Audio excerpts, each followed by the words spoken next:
I've not been sleeping well lately. Maybe I should have seen the signs in that, because disturbed sleep was how it started for Lucy as well. But yeah, I just assumed we've all been through such an ordeal lately, and anyway, I've not been sleeping well. I've been having terrible dreams. There has been mist, fog, something of that nature in the room with me, and I've woken up feeling sluggish and faint, as though something had been draining my blood in the night.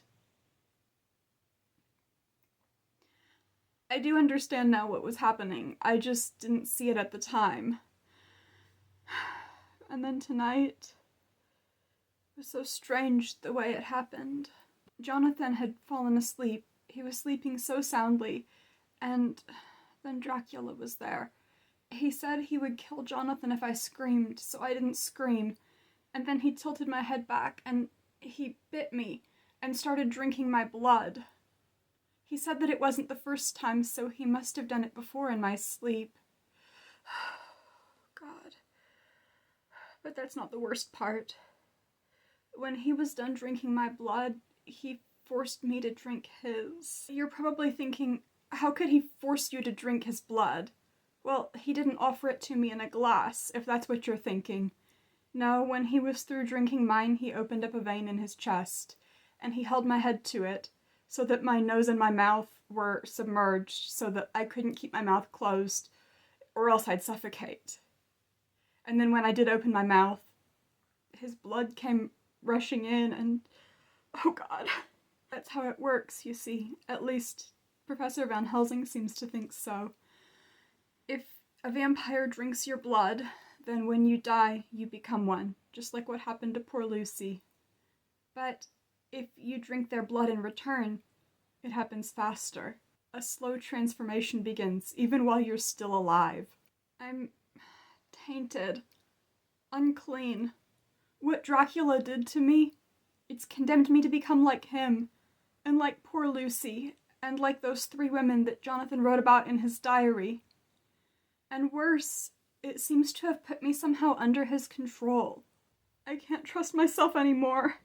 At any moment, I might betray my friends to do this monster's bidding, even though I would never do that of my own free will. Oh God, what can I do? It's even worse than I thought. I wanted to know, though. I insisted. Whatever thoughts they might have had about keeping me out of this, that ship has sailed. I'm as involved as any of them now. More so. It's my life and my soul that are on the line. I wanted to know everything, no matter how hopeless and terrifying. And they agreed.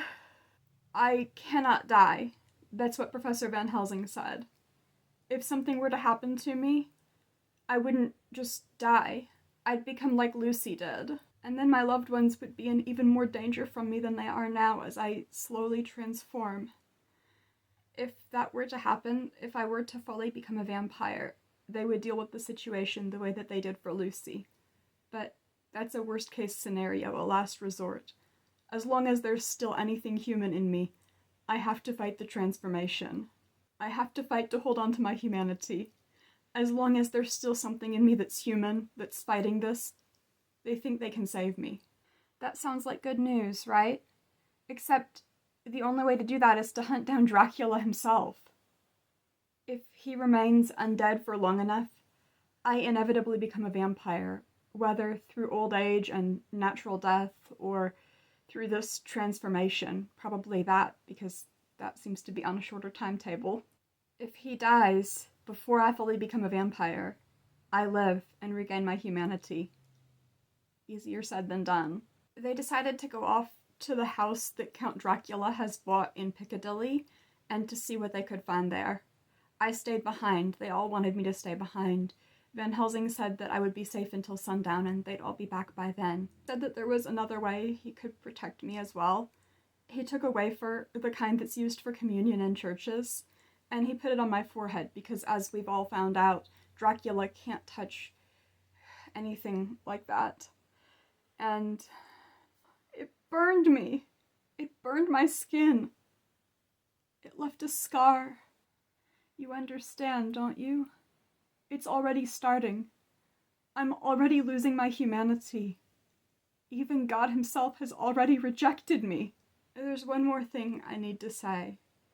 I've already told Jonathan and the others, but I want it on record here too, just in case anybody ever finds this and wants to know the full story of what happened. You should know this.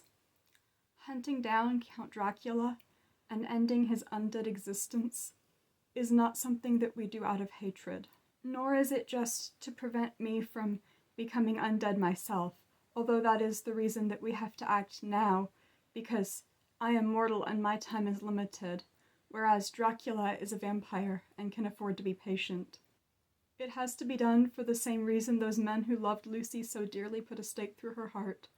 It has to be done out of respect and compassion for the man he once was, even if that's not someone any of us knew personally. They didn't understand what I was saying until I pointed out the truth that none of them wanted to admit, that someday soon, I myself may not be so different. I would not want to live as such a creature, harming the innocent and forever unable to rest in peace. Lucy wouldn't have wanted that either. If there's any part of Dracula that was once a decent person, that might have been horrified by what he's become, we have to honor that.